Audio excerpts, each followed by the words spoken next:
요한복음 14장 1절부터 14절까지의 말씀 함께 봉독하겠습니다. 시작. 너희는 마음에 근심하지 말라.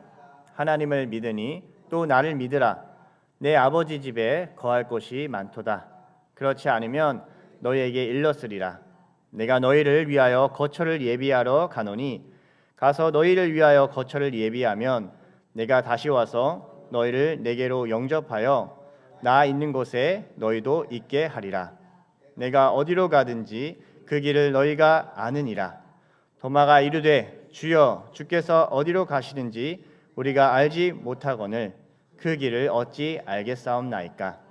예수께서 이르시되 내가 곧 길이요 진리요 생명이니 나로 말미암지 않고는 아버지께로 올 자가 없느니라. 너희가 나를 알았더라면 내 아버지도 알았으리로다. 이제부터는 너희가 그를 알았고 또 보았느니라. 빌립이 이르되 주여 아버지를 우리에게 보여 주옵소서. 그리하면 족하겠나이다. 예수께서 이르시되 빌립아 내가 어떻게 오래 너희와 함께 있으되 내가 나를 알지 못하느냐. 나를 본 자는 아버지를 보았거늘 어찌하여 아버지를 보이라 하느냐. 내가 아버지 안에 거하고 아버지는 내 안에 계신 것을 내가 믿지 아니하느냐. 내가 너희에게 이르는 말은 스스로 하는 것이 아니라 아버지께서 내 안에 계셔서 그의 일을 하시는 것이라. 내가 아버지 안에 거하고 아버지께서 내 안에 계심을 믿으라. 그렇지 못하겠거든 행하는 그 일로 말미암아 나를 믿으라. 내가 진실로 진실로 너희에게 이르노니 나를 믿는 자는 내가 하는 일을 그도 할 것이요 또한 그보다 큰 일도 하리니 이는 내가 아버지께로 감이라. 너희가 내 이름으로 무엇을 구하든지 내가 행하리니 이는 아버지로 하여금 아들로 말미암아 영광을 받으시게 하려 함이라. 내 이름으로 무엇이든지 내게 구하면 내가 행하리라. 아멘. 네, 우리가 이제 근심하는 근본적인 이유는 무엇일까요? 근심을 하지 않는데 제가 이런 질문을 던진 건가요? 근심하는 부분들이 있습니다. 우리 인생이 살면서 근심하는 부분들이 있는데 이 근심하는 근본적인 이유는 사실은 이 관계적인 단절이 있기 때문입니다. 생명은 우리가 연결된 상태를 확인할 때 느낍니다. 전화를 하고 연락을 하고 카톡을 주고받고 이 생명은 연결될 때 그것을 느끼게 되는 것이죠. 죽은 것은 어떤 것과도 연결되지 않습니다. 이 아이들이요 근심할 때가 언제인 줄 아세요, 여러분? 사랑하는 엄마와 아빠가 없어질 것 같을 때예요. 그래서 아이를 키울 때 가장 안 좋은 훈육 방식의 하나가 아이를 몰래 이렇게 냅두고 자기 일을 본다든지 아니면 아이한테 너 그렇게 하면 엄마 떠나버릴 거야, 아빠 떠나버릴 거야 하는 얘기로 이 아이들 위협할 때 그 아이들이 어떤 것보다 큰 공포를 느낀다고 말합니다. 저도 예전에 어렸을 때 놀이동산 가서 잠깐 이제 엄마를 잃어버렸는데 그때 그 감정이 아직도 남아 있어요. 너무 두렵고 뭐 어떻게 할지 모르는 그 감정이 지금도 남아 있습니다. 공포가 큽니다. 아이들을 키우면서 느낍니다. 아이들에게 좋아하는 먹거리, 놀거리가 있어도요. 그곳에 엄마 아빠가 없으면 불안하고 근심합니다. 제가 그 둘째 딸인 하원이가 이제 생일이 지나가지고 생일 선물로 뭘 받고 싶냐 했더니 엄마와의 데이트를 하고 싶다고 하더라고요. 그래서 엄마와의 데이트 하는 게 좋은 거예요. 그만큼 부모와 함께하는 것이 이 아이에게는 너무너무 중요한 일이 됩니다. 엄마 아빠가 있으면 평안하지만 아무리 많은 것이 주어져도 엄마 아빠가 없으면 불안하게 되는 것이죠. 오늘 본문의 시작은 이렇습니다. 예수님이 이렇게 말씀합니다. 1절에 보면요. 너희는 마음에 근심하지 말라. 하나님을 믿으니 또 나를 믿으라. 왜 이렇게 말씀하셨을까요? 13장까지 이제 성경을 읽으신 분들은 알 겁니다. 왜 이 당시 분위기가 좋지가 않았어요. 이 제자들과 이 떡을 떼시고 막 세족식도 하시고 하셨는데도 불구하고 왜 분위기가 안 좋았는가? 계속 예수님이 어디를 가신다라고 얘기를 하신 거예요. 그리고 회개를 맡았던 한 제자는 밖으로 나가버리게 되고 나를 팔 자가 있다 이렇게 얘기하는 상황이었고, 또 수제자 중에 수제자였던 이 베드로는 예수님 다 떠나도 나는 주님을 지킬 것입니다 라고 했지만 예수님이 넌 나를 3번 부인할 것이다 이렇게 얘기한 상황이에요. 그러니까 이런 전체적인 이런 상황 가운데 제자들 안에는요 계속 예수님이 뭔가 이 대화라는 게 서로 이렇게 근심을 덜어주는 대화가 아니고 계속 나는 떠날 거고 막 제가 지켜줄게요 했는데도 넌 날 3번 부인할 거야 뭐 이런 상황인 거예요. 그러니까 이제 제자들의 그 표정들을 여러분 한번 생각해 보세요. 그 당시 분위기가 좋지가 않았을 겁니다. 이거 왕이 되셔야 될 분이 지금 이거 어떻게 되는 건가? 근본적인 근심이 있었습니다. 떠난다고 하시니 이 관계적인 단절이잖아요. 지금까지 예수님을 따라왔고 뭐 그 전까지는 누가 옆자리를 앉을 것인가 막 이런 것들 다투기도 하고 왕이 되셔야 할 분인데 지금 너희는 나 있는 곳에 올 수 없다라고 얘기하면서 떠남을 얘기하니까요 근심이 될 수밖에 없었습니다. 그러나 예수님은 제자들을 향해서 근심하지 말라 하나님을 믿으니 또 나를 믿으라 라고 말씀합니다. 그렇다면 예수님은 제자들에게 왜 근심하지 말라고 하셨을까? 2절 3절 말씀을 한번 보겠습니다. 2절 3절 말씀인데요, 우리 한번 읽어볼까요? 시작. 내 아버지의 집에 거할 곳이 많도다. 그렇지 않으면 너희에게 일렀으리라. 내가 너희를 위하여 거처를 예비하러 가노니 가서 너희를 위하여 거처를 예비하면 내가 다시 와서 너희를 내게로 영접하여 나 있는 곳에 너희도 있게 하리라. 예수님이 가시는 이유는 분명하게 말씀합니다. 그것은 이 거처를 예비하러 가시겠다라고 말씀합니다. 너희가 함께 나와 함께할 거처를 예비하러 간다. 이 거처에 대해서는 이 성경의 원어를 좀 분석하신 분들이 이 거처가 무엇이냐라고 했을 때 그 사마리아 여인과 요한복음 4장에 보면 사마리아 여인과 이 대화했을 때 너희가 신령과 진정 예배할 때가 온다. 그 예배할 그 장소를 얘기할 때도 이 거처를 동일하게 사용합니다.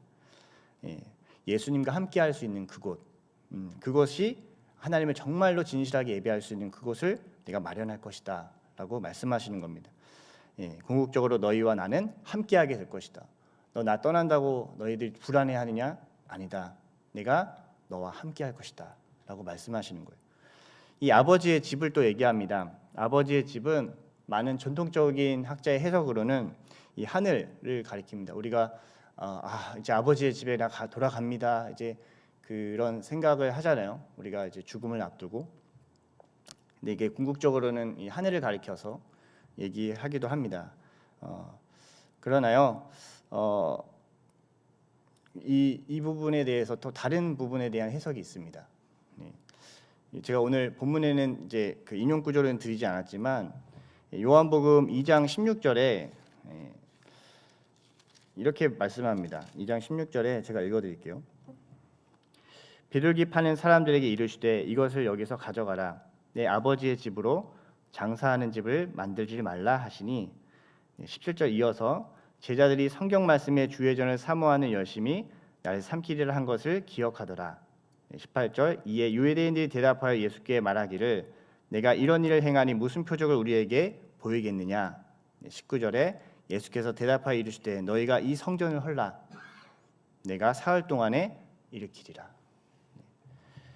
그래서 예수님 이 하나님의 집은요 결국엔 그 당시에 많은 사람들이 생각했던 헤롯 성전, 정말 오랫동안 46년 동안 지었던 이 헤롯 성전이 아니라 자신의 육신을 가리키는 것이고, 결국 이것이 나중에 어떻게 연결되냐면 예수님이 오셔서 거하실 너희가 하나님의 성전인 것과 하나님의 성령이 너희 안에 거하시는 것을 알지 못하느냐, 이 교회를 가리켜서 이것을 얘기한다라고 말씀하시는 분들도 있습니다. 어쨌든 그 하나님 예수님이 십자가 사명을 감당하시면서 결국 우리가 예수님과 하나님과 함께할 곳을 예비하러 가신다는 겁니다. 여러분 집 구하기 어려우시죠? 할렐루야. 요즘에 정말 보통 일이 아니더라고요. 이 땅에서 집을 하나 만드는 것도 너무 쉽지 않습니다. 그러나 우리가 어디에 있든지 예수님과 함께할 수 있는 곳을 하나님과 함께할 수 있는 곳을 하나님과 관계가 연결될 수 있는 곳을 예수님이 만들러 가시겠다. 그러니 너희는 근심하지 말라라고 말씀하시는 거예요.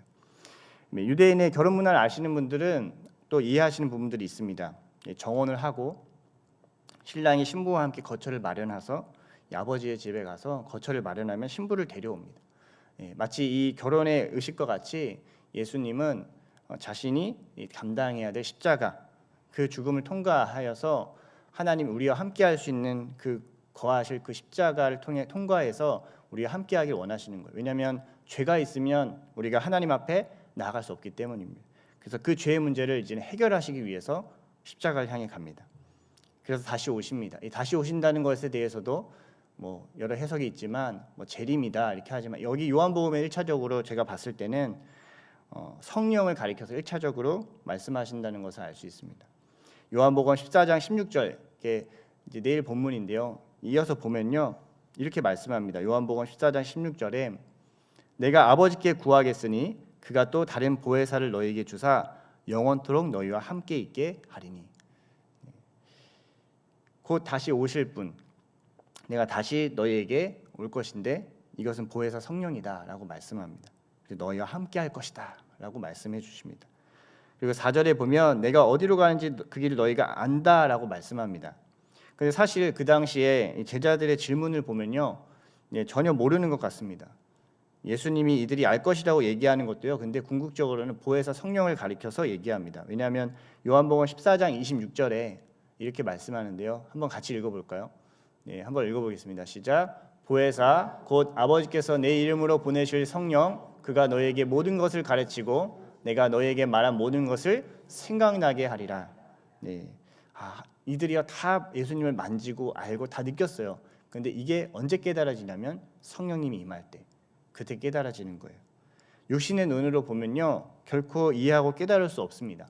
그러나 성령이 우리 가운데 임하면 우리가 알게 되고 깨닫게 되고 보게 됩니다. 어제 담임 목사님이 페이버 집회 가운데도 계속해서 우리 가운데 간구하는 것, 저희가 계속해서 기도하는 것도 다른 것이 아닙니다. 성령이 우리 가운데 임하면 우리가 그동안 만졌던 것, 보았던 것, 깨달지 못했던 것들이 하나님 안에서 깨달아지고 알게 되고 또 보게 되는 은혜가 있을 줄 믿습니다. 아직 성령을 받기 전에요 제자들의 물음은 우리의 물음과 비슷해요. 어쩔 때는 인간적인 질문입니다. 도마 아시죠? 도마 의심 많은 도마인데요. 저는 의심 많다기보다는 솔직한 도마 같아요. 그냥 모르면 모른다. 못 믿겠다면 못 믿겠다. 그래서 도마가 5절에 이렇게 얘기해요. 너희가 다 알 것이다라고 얘기했으니까 다른 제자들이 다 알고 있는 걸까라고 그냥 이렇게 있을 때 도마는 이렇게 용기 내서 얘기해요. 5절 말씀 한번 보겠습니다. 5절 말씀입니다. 오늘 본문의 5절 말씀 읽어볼까요? 시작. 도마가 이르되 주여 주께서 어디로 가시는지 우리가 알지 못하거늘 그 길을 어찌 알겠사옵나이까. 어디로 가시는지 모르는데 우리가 어떻게 알 수 있습니까? 솔직한 질문입니다. 도마의 물음은 예수님이 어디를 가는지 그 길을 어떻게 갈 수 있는지를 묻는 물음입니다. 그래서 where 어디로 가십니까? how 어떻게 갑니까? 라고 묻는 거예요. 그러자 예수님이 분명하게 말씀하셨습니다. where는 아까도 말씀하셨듯이 난 아버지의 집으로 간다 라고 말씀하십니다. 하나님께로 간다는 것입니다. 그렇다면 how에 대한 대답은 무엇일까요? 6절부터 7절인데요. 우리 한번 읽어보겠습니다. 6절 7절 시작. 예수께서 이르시되 내가 곧 길이요 진리요 생명이니 나로 말미암지 않고는 아버지께로 올 자가 없느니라. 너희가 나를 알았더라면 내 아버지도 알았으리로다. 이제부터는 너희가 그를 알았고 또 보았느니라. how의 이 방법에 대해서 이 질문에 예수님이 자신이 곧 길 자체다라고 말씀합니다. 근데 원어로 보면요, 담임 목사님도 많이 말씀하셨는데 여기 보면 길에 정관사가 붙습니다. 그 길입니다. 내가 그 길이다. 무슨 길인가? 하나님께로 가는 길이라는 거예요. 구약에서는 1년에 한 번 대제사장이 지성소 안에 회개 대속죄일에 한 번 들어갈 수 있었어요. 딱 한 번 하나님을 대면해서 만날 수 있습니다.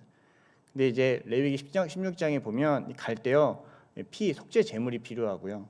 그다음에 향 다 이렇게 나를 다 대면할 수 없어요. 그래서 향을 피워서요 연기로 자신을 가리게 됩니다.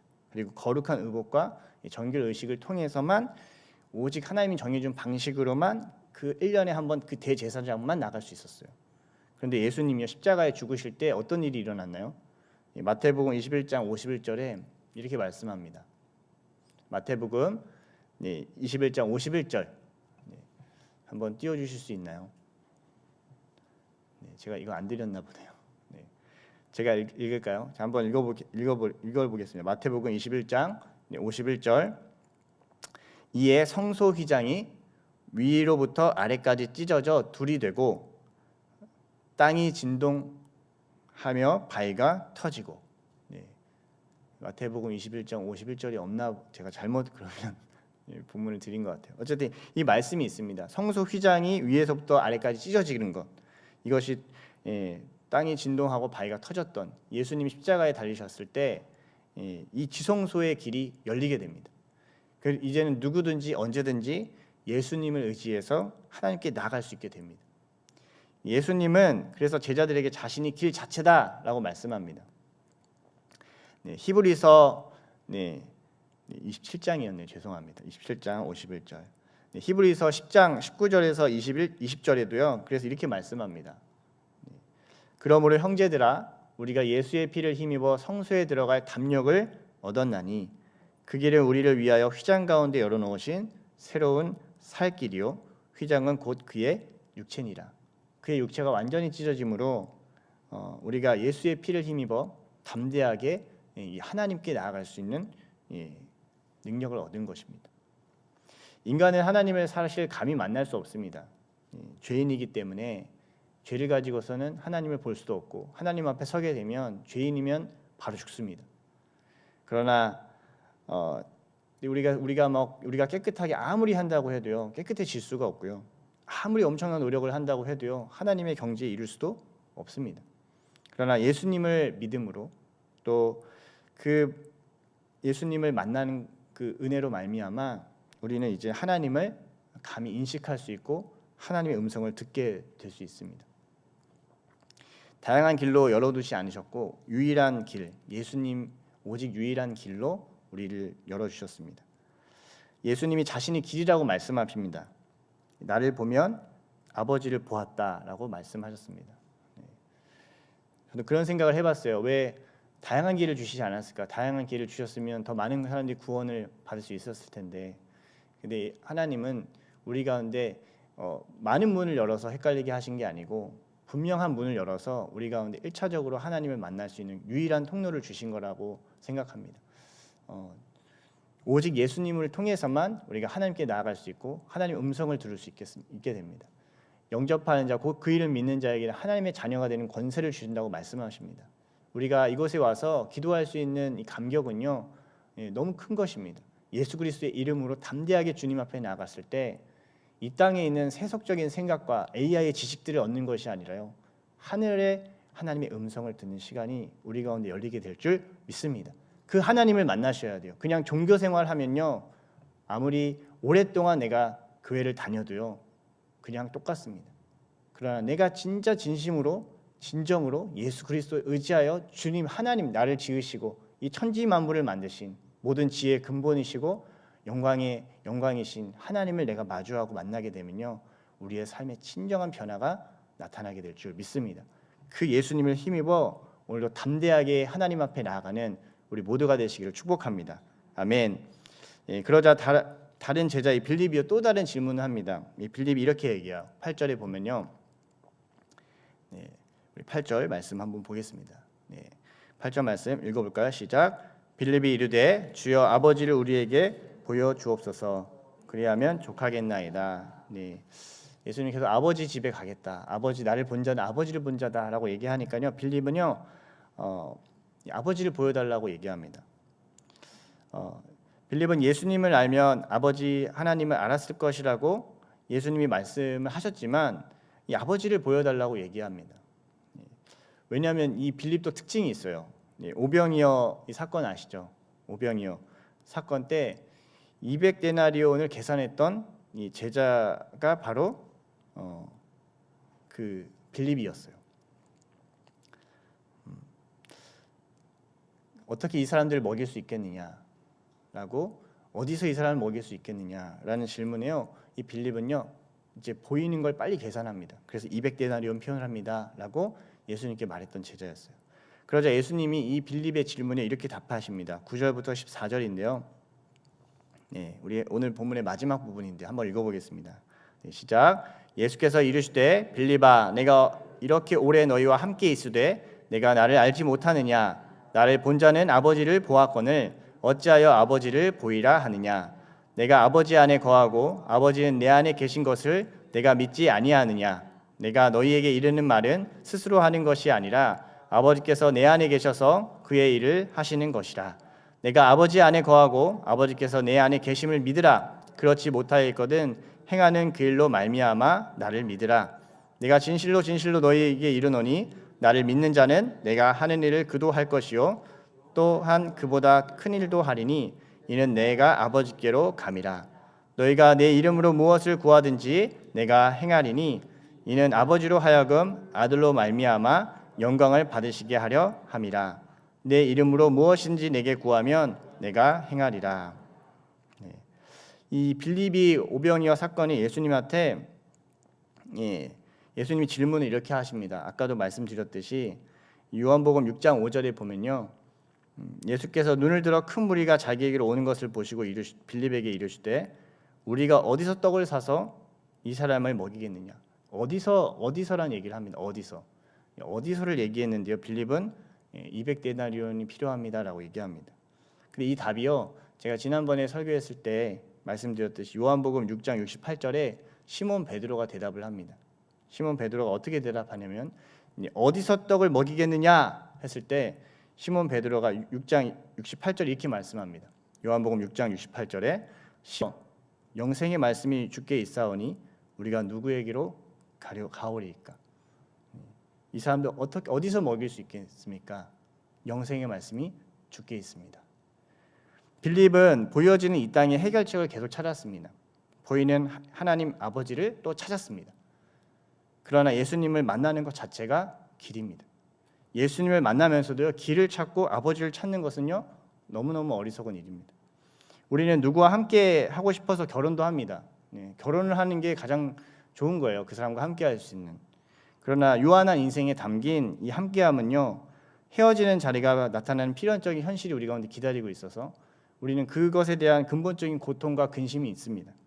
사랑하는 모든 사람, 가족들도 어느덧 헤어질 수 있다는 근본적인 두려움, 이 근심이 우리에게 있습니다. 예수님이 떠나면 어떡하지? 이 궁극적인 두려움 앞에 예수님은 제자들에게 약속하셨습니다. 나를 믿으라. 십자가에 달려 죽지만 부활하여 세상 끝날까지 성령으로 너희와 함께할 나를 믿으라. 그와 같이 너희를 버려두지 않고 죽음까지도 내가 너와 함께할 것이다. 예수님이 떠나가는 것이 아니라 이제는 끊어지지 않는 방식으로 너희와 함께할 것이다 라고 말씀합니다. 아이들이 언제 용기를 갖는 줄 아세요? 여러분, 장난감 원하는 거 많다고 용기를 갖는 게 아니죠. 함께 옆에서 해주는 인생, 사랑해주는 부모가 있을 때 용기를 갖습니다.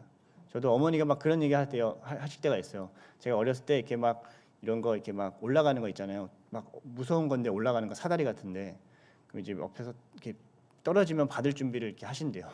그러면서 이렇게 하나 딱 올라가면 제가 딱 이렇게 돌아보면서 성취감을 느끼는 거예요. 그러니까 막 박수를 쳐주시는 거예요. 부모가 함께할 때, 가장 함께할 때, 사람이 언제 성장할까요? 그 사람한테 뭐 지식을 많이 전달한다고 이렇게 올라가는 거야 하고 딱 내버려 두고 부모 할 일 한다고 애가 네 알겠습니다 그렇게 하겠습니다 하고 성장할까요? 아닙니다. 함께 해줄 때, 그때 성장하죠. 그때 용기를 갖습니다. 그리고 어느덧 아이는 자라서요, 부모가 되고요, 어쩌면 부모가 한 일보다 더 큰 일도 하게 됩니다. 예수님이 너희가 나보다 더 큰 일을 하게 될 것이다, 이게 본문에 대한 해석이 그럼 우리가 예수님보다 더 막강해지는 거야? 이렇게 생각하시는 분들이 있는데, 그게 뭐 능력이 대단해진다는 게 아니라요, 그 계속해서 그 그리스도의 복음이 확장되는 것을 얘기합니다. 예수님은 나는 이스라엘 외에 다른 곳에 보냄을 받지 아니하였다, 이스라엘로 제안을 많이 하셨어요. 그래서 예수님의 그 발자취를 보면요, 뭐 외국을 나가는 경우가 거의 없습니다. 근데 그의 제자였던 바울은요, 땅 끝까지, 로마를 향해서 또 땅 끝까지 향해 갑니다.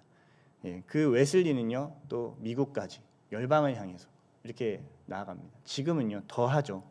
우리가 인터넷이나 여러 문화에 있어서 정말 많은 곳에 하나님의 복음을 증거할 수 있게 됩니다. 이렇게 예수님을 통해서 우리가 성전으로 자라가길 원하십니다. 예수님이 오셔서 우리에게 주신 이 생명을 통해서 우리는 이 양육의 최종 목표가 여러분 무엇이냐면 자립하는 거예요. 그냥 누군가를 의존하면서 삶을 사는 것으로 인생을 마치는 것이 아니라 자립한 인생이 자유롭게 인생을 살게 되는 것이 양육의 최종 목표입니다. 예수님이 원하시는 성전은요 헤롯 성전 보이는 성전이 아닙니다. 너희가 아무리 거대하게 프로젝트해서 그거 지었다고 너희가 그 프로젝트 자체가 너희는 아니라는 거예요. 보이는 성적이나 사람들이 인정하는 그 자리를 갖는 것으로 내가 그만큼 올라갔으니까 난 이런 존재가 아니라는 거예요. 너희가 하나님의 성전인 것과 하나님의 성령이 너희 안에 거하시는 것을 알지 못하느뇨. 나와 함께 자라가자. 함께 연결되어 성장하자라고 이 에베소서의 말씀에 우리 가운데 주시는 은혜가 있습니다. 길은 따로 있지 않습니다.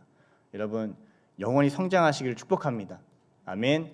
예수님과 함께 하는 길이 바로 성장의 길이고 하나님의 능력의 길인 줄 믿습니다. 여러분 근심하지 마십시오. 주의 영이 부어지는 자들에게 영원히 주와 함께하는 성장의 복이 임할 줄 믿습니다. 어떤 환난, 공고, 핍박도요 그리스도의 사랑에서 끊을 수 없다라고 말씀하셨습니다. 그 사랑을 받은 자, 그 넉넉함을 가진 자로 이번 한 주가 우리 미션이 있습니다. 가족들을 행복하게 하는 건데요. 내가 행복하지 않으면 가족들을 행복하게 할 수가 없습니다. 근데 우리가 근심을 가지고 가족들을 대하면요 가족들이 행복해질 수 없습니다. 예수님과 연결된 그 은혜를 가지고 그 복을 가지고 이번 한 주 가족들에게 생명을 연결하는 그런 한 주가 되시기를 예수님으로 축복합니다. 아멘.